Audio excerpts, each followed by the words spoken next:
Hey, it's Dr. Josh here in Tampa, Florida. Today we're going to talk about what type of changes you can expect when you use microacupuncture for macular degeneration.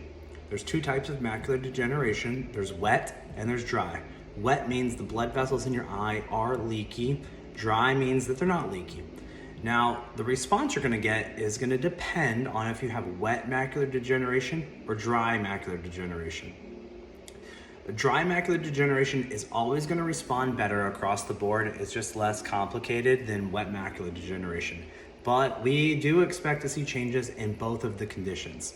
So when you come in, we measure your vision with one of these guys with an ETDRS eye chart. We measure it as you're doing treatment and at the end.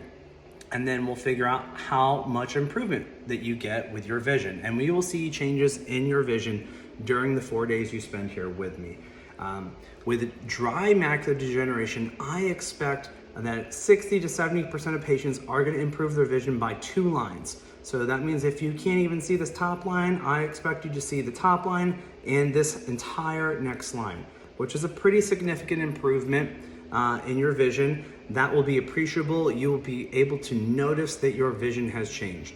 With wet macular degeneration, the improvements are going to be a little bit less noticeable, but we will still see improvements. We'll see improvements in terms of the amount of letters you can see on whatever line that you can see.